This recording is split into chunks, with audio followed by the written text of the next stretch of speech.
Webinars can be an absolute goldmine for MSPs, or they're an absolute waste of time. But what is the main difference? It's actually how you run them. In this video, I'm going to be going over why most MSP webinars flop, but also how to make them actually work. I've been fortunate enough to run a bunch of them, I've been fortunate enough to present on them, and I've been really fortunate enough to sit in a ton of different webinars to see what people engage in, what people don't engage in, and how you can absolutely crush it when you host a great webinar. How are you doing? My name is Harrison Barron from growth-generators.com. We help MSPs grow by teaching you how to sell your services for more money, how to market your business to generate an unlimited amount of leads into your business, and also as you grow, put on the bumpers and help guide you in the right direction. If you'd like to learn more, head over to growth-generators.com.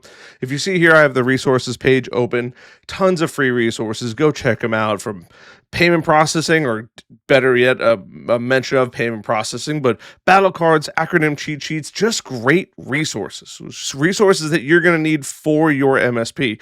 A 1-hour masterclass, our favorite RMM and PSA tools, and so much more. You can go grab all of that inside of the website at growth-generators.com. And while you're there, come hang out with us in the Discord, growth-generators.com/Discord. We are almost 1,400 and growing members. Super, super cool. So let's talk about why webinars can actually work for MSPs, because I think we've all heard of somebody doing a webinar and it just works. But I think we could all agree too, we've probably given a webinar and it just kind of flops. There's no real great way to put it, right? But how does an MSP actually work? Or an MSP, how does a webinar for an MSP actually work? Well, the goal of the webinar is actually to position you, the person watching this, as the expert in your market.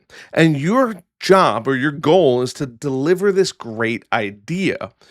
And we want to, while we're delivering that great idea, we want to educate our potential clients instead of just selling. I think a lot of us get stuck on the idea of, as I look around for the cash that I had on my desk at one point, but for the idea of just, I need to sell them something.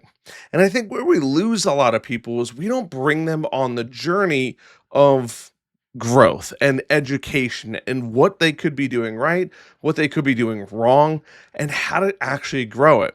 And the nice part is if you really do a great webinar and you record it, which I hope you do, you can turn that into a ton of reusable content for email, social, YouTube, whatever it is that you want to do. And they're not as hard as that you think that they are to actually make. But before we talk about making it, let's talk about why they fail, because I see them constantly flop. Somebody hosts a webinar, they got 5, 10, 15 people, and they're praying these people show up and are interested. But it's kind of boring because most MSPs actually steal vendor webinars and they present them, and it's kind of a sales pitch in disguise for a vendor. It's like my biggest pet peeve. Most of the time, look, I get it. We all want to take the easy way out. I'm working on putting together presentations for our members, but it takes time to build a presentation. We can't just go grab from a vendor, take it and run with it and hope that it's going to do great. It's for them to sell their products, not for you to sell your products. And in most cases, it's too much information. It's not enough. It's not content focused on them. It's focused on pushing the tool and not solving the real problems that a client may actually have. Also, your slides are talking points. They should not be super generic unless that's kind of what you're going for, but they should be just bullet points to address, and you're just delivering value after value after value after value. In most cases, I would recommend taking notes on the side so when you're actually presenting, you can flick your eyes back and forth, kind of like I look at my notes sometimes, right? It helps to make you a better presenter. You don't want to be staring there the whole time, right? I'm pretending I have a microphone in my hand, but reading off of it. You want to be engaged with the audience. It takes time to be a YouTuber, but I promise you, being attentive to the audience and really diving in and delivering it with the passion also helps a tremendous amount. And that's one of the flip sides. People aren't putting the passion into it. We love technology. We have to show our customers that we love technology. It's probably why you watch this channel. You want to help more people use technology, right? Now, probably the other most common thing that I hear is there's no call to action or follow up plan. I cannot tell you how many people present, and there is no grab 30 minutes with me on the calendar, check out our website. Hey, if you enjoyed that, please reach out. That's it. Hey, I gave you this free tool, something crazy, and pick up this little device, the call the cell phone. Make the phone call for the person. They're probably waiting, and if they're excited about it, you just delivered a ton of value. As soon as it ends, start calling these people. Hey, what'd you think? Did you enjoy it? Did you learn anything? Right? And also make sure that the audience walks away with something. I think there's no real core subject or idea that people aren't walking away with, and that hurts the webinar tremendously. So, how do we make a webinar generate leads? Right? I already gave some pro tips here, but we want to choose a topic that speaks to the problems of our ideal customers, how to protect your business from whatever today's cybersecurity threat is, right? Or how to make sure that your printers aren't a pain in the butt at a car dealership, right? Something more specific and something that fixes the problem. Not we're going to learn about Copilot today. No, no, no. We need real information there to give these people, right? We want to use real examples from hopefully local businesses, maybe local stories, not product demos from a vendor that we're just shilling out. It's work that we put in. We can take that, we can make it so much better and add a little bit more of our personality behind it. And that brings me to the next point. We have to make sure that our branding is front and center in slides and handouts and giveaways, whatever it may be. I make sure that whenever I'm presenting something, it's on every page. I usually put the logo, if you've ever seen me present, put the logo on the bottom left, and I put a QR code to YouTube in the bottom right. So wherever I am, people can just go scan it as they see fit.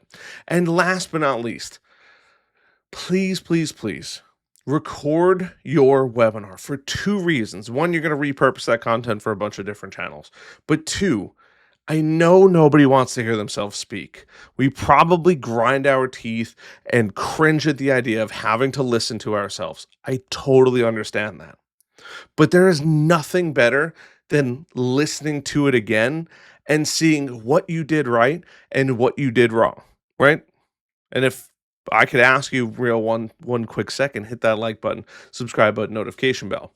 But I'm going to use a real world example, right? If I could, I record everything. Sometimes I watch my old videos. I want to see how I spoke. I want to see my eye contact. I want to see if I used hand gestures, right? I don't edit too much, but sometimes I do edit when I have to, right? These are all important things. I'm also speaking at ScaleCon later this year. If you'd like to check it out, scalecon.com, but it's in New Orleans, right? It's the end of September. The reason I bring that up is not because I get paid. I don't get paid by them to mention that or anything like that. But the reason I bring that up is they recorded all of our stuff last year. You can bet every dollar in your bank account.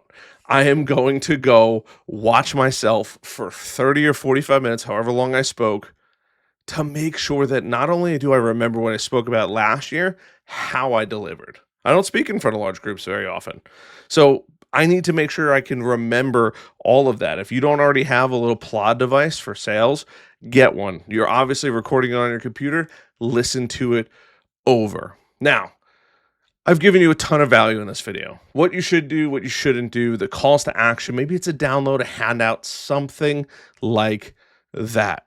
I challenge you, I encourage you to make a webinar that you made, right?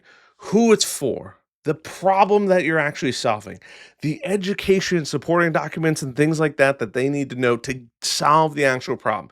Just give away the free value. And at the end, hey, if you'd like to grab more time with us, do yourself a favor. Do yourdomain.com/your name. That's it. And see if people actually convert, but ask them. Call immediately as it's over. They just spent 30, 45 minutes, an hour with you. Give them a call. Show that you care. I promise you, if you put yourself in their shoes and think about what would be valuable content, problem solving content, webinars can absolutely be one of the best lead generating tools for your MSP stack. I almost guarantee it. You just have to practice and make a kick butt webinar. See where people were engaging and see where people weren't engaging. Look at facial expressions as you go through it. I promise you, you can get better at it.